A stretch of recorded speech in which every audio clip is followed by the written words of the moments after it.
Welcome to another Bandology interview. Bandology is a Canadian nonprofit dedicated to more music for more kids via education, collaboration, and community.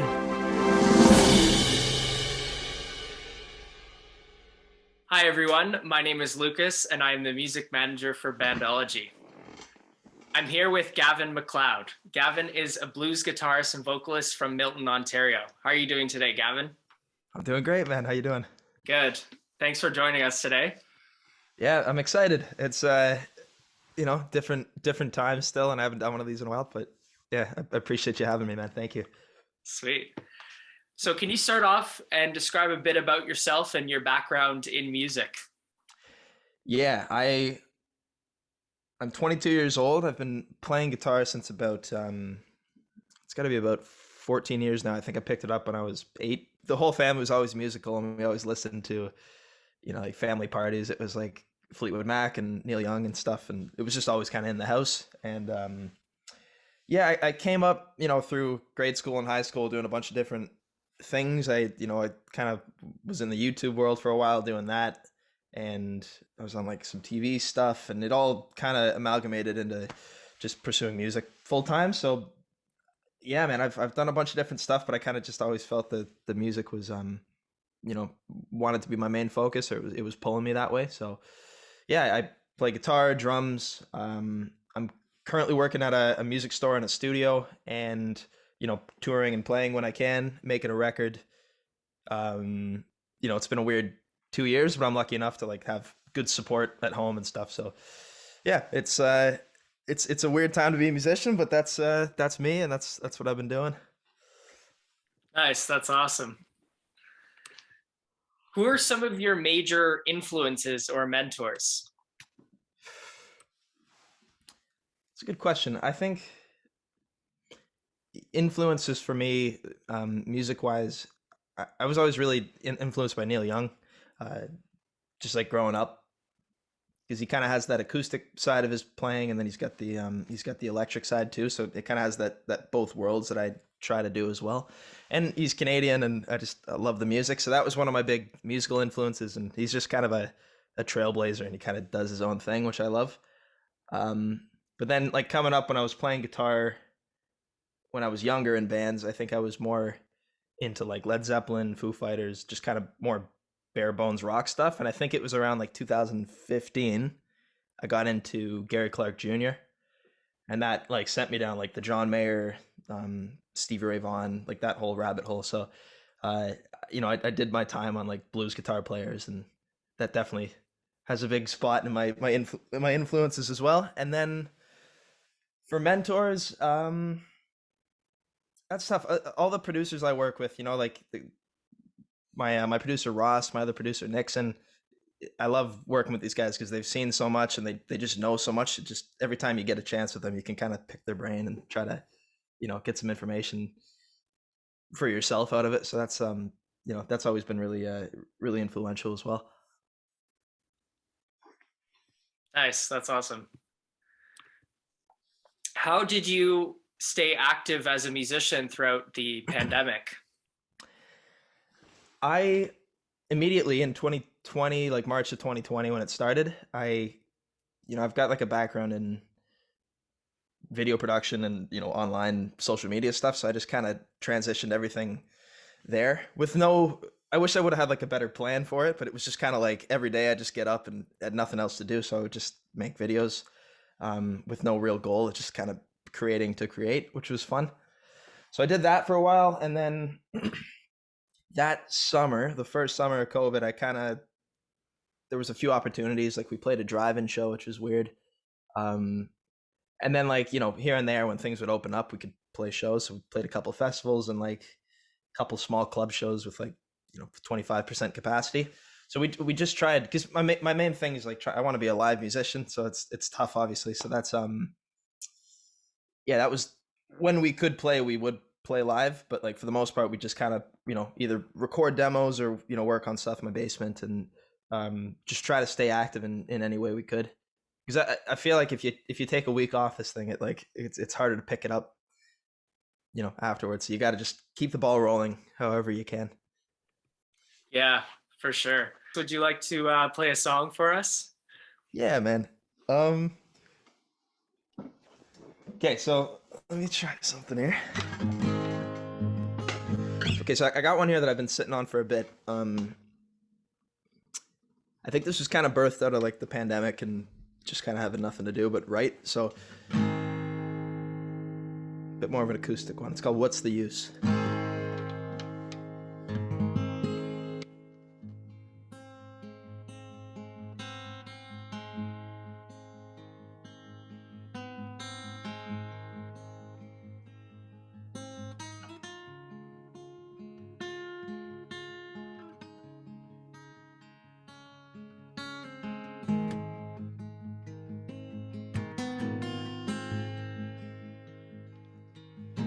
The only thing I can think about now is that you only think of me when all your other love runs out. I'm your last resort, I'm your final frontier, but I can prove to you that I can be the world, my dear. But you don't think about me now, that all your love ran out. You don't think about me now.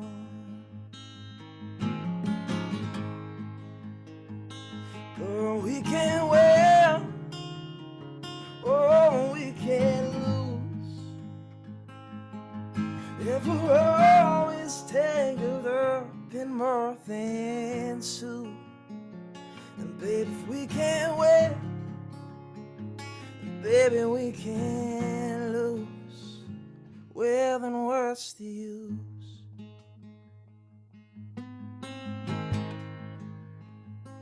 I don't need to travel far to find a song to write. She gives me everything that I need to say every night of my life. I don't know what it means, and I don't know what I'm saying, but maybe she'll sing something that'll make me think about staying. She don't think about me now, that all her love ran out. She don't think about me now.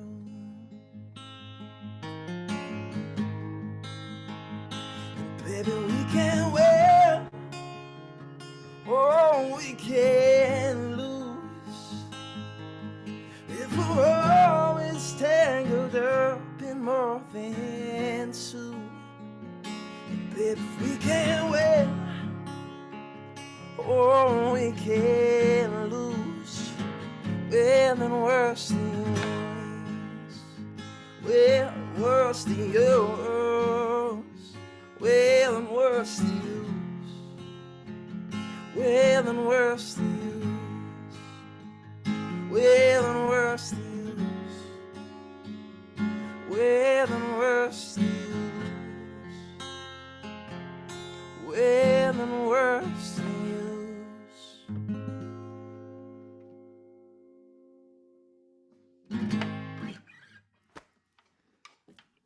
Yeah, There we man. go. Love That's it. like morning, no warm up voice. But also on a guitar Nice. that I don't typically use this, but I don't know. Like sometimes certain guitars just kind of like get you, because I got a few, and this one's like I don't know, for whatever reason this week I was like, oh, this one's sounding really good, and sometimes it doesn't, but this week it was. So yeah. Yeah, I really like that song you played and a bunch of your other stuff, your original music. Do you have a specific like songwriting process you go through? I wish, man. I this like these days it's sparse. It's like you go through bursts. I find when I'm busy and I'm like actually able to go out and do stuff, I can, and I get home from the day and I'm tired. Like you can sometimes use that as energy to write a song, but during the lockdown, I found it was a lot harder to treat it like a job where you just sit down and do it. Um, just like there's a lot like the kind of initial idea I find I will get down on like a voice memo or just a raw demo or something like that. Um, So my process is usually I'll take those and then I'll work from there. So it's, you know, even if it's like a 5-second chorus or something, I just have that sort of raw idea, and then you got to put the work in and try to make it bloom into something. But you know, it's getting the raw ideas is kind of the hardest part to do, because you can't really tell when those are gonna come. But when they do come, you should have, you know, always be ready to kind of like get it down or put it down somehow. Yeah, absolutely. Yeah. So you've done a lot of performing at some very, very cool festivals and everything. Is there any any specific highlights that come to mind for you? Yeah. Actually, it was 2-3 weeks ago. I played at the Horseshoe Tavern, which is like you know, a lot of bands played there, but it's kind of like a big step on the ladder for if you're a Toronto musician. It's like that's one of the big ones to hit. So that was plus it was like we weren't opening for someone. It was just like it was our show. We played with this band, The Commoners, and my buddy Zach Oliver, and it was like it was our crowd. It was really cool. So that, and it was the final day before everything shut down. Like the Horseshoe shut down the next day.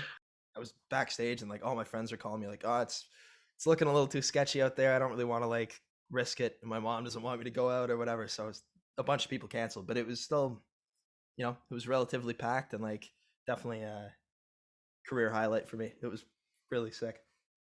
Nice.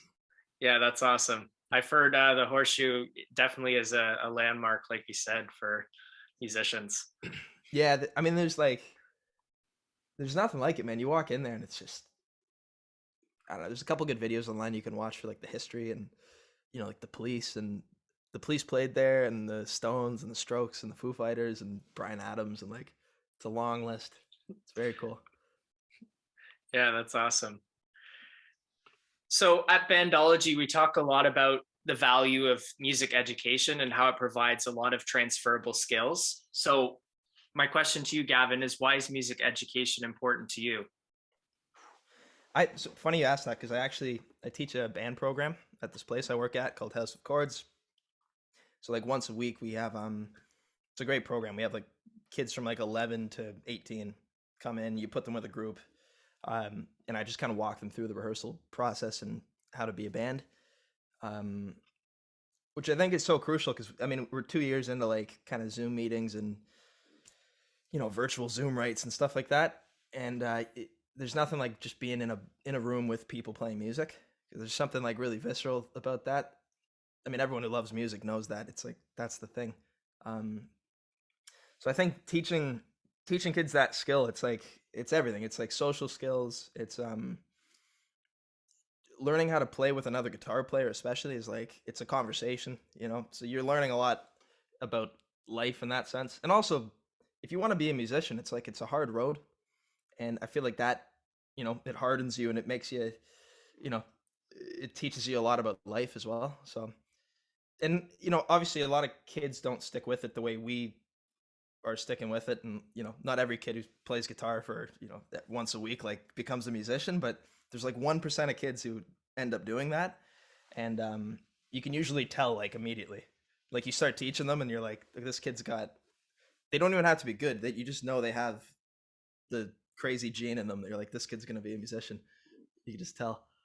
But it's crucial, man. It sucks. Like the school I work for, we're doing everything online now again. We had to go back to online lessons, and like I feel like you lose so much of the there's so much you can't do online. Like being in a room with someone and being able to like play off them and stuff it's so crucial. So yeah, man, big, massive. I think I don't know. I think more parents should put their kids in music, and really treat it like they treat hockey or soccer or anything. It's very important. Absolutely. Yeah, that was a great answer, Gavin. Thank you for that. Yeah, no. So would you like to play another song for us? Yeah, let's do that. Cool. Okay, so I'll play one here that, like, speaking of songwriting process, I penned this one up at my cottage. I went up there for not my cottage, but my grandparents' cottage. I was there with my guitar player because we wanted to get away for like a week a couple months ago. And we're just like, let's go up there. It's isolated. It's real nice. Nothing else to worry about. And this song came really quick. It was like the last time like a song came in like 5 minutes. It just kind of was all there, which was cool. It's just like looking out at the water, and it just kind of happened, which was fun. So it's been a couple changes, but it's probably gonna be the next single or one of the next singles. So it's called Marigold.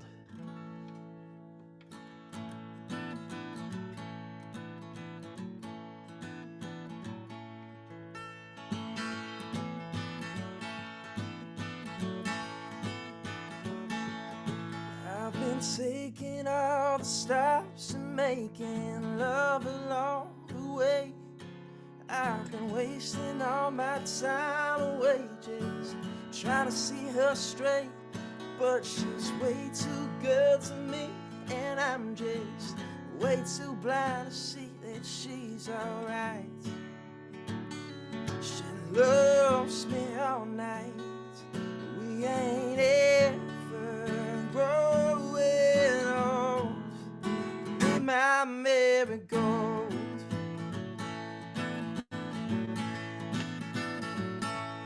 I've been taking all the love I get and making stops along the way. Out on the power lines, feeling fine, trying to keep her straight in line, but she's way too good to me, and I'm just way too blind to see that she's alright. She loves me all night.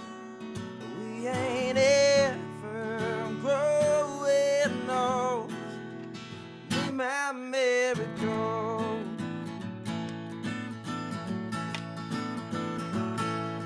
We ain't ever growing old. Oh, be my marigold.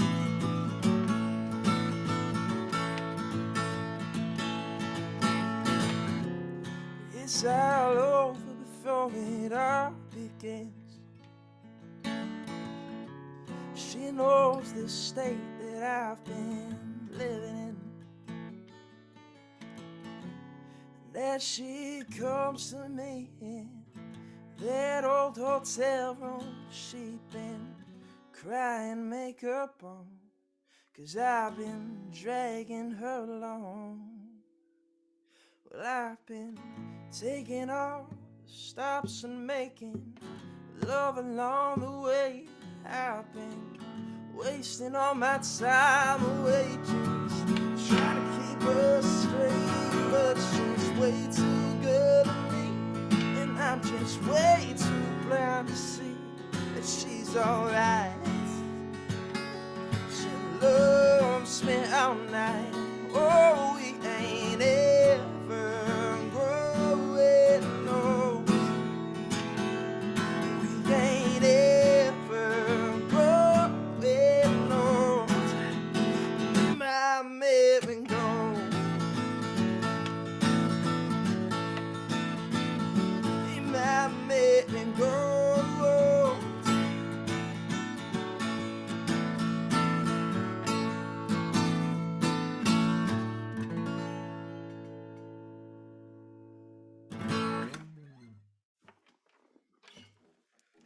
Sick.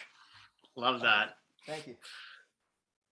Thank you, man. Yeah, I like that one. It feels like we kind of finished it pretty quick, and then it was just like, that one's done, which is a good feeling. Yeah, for sure.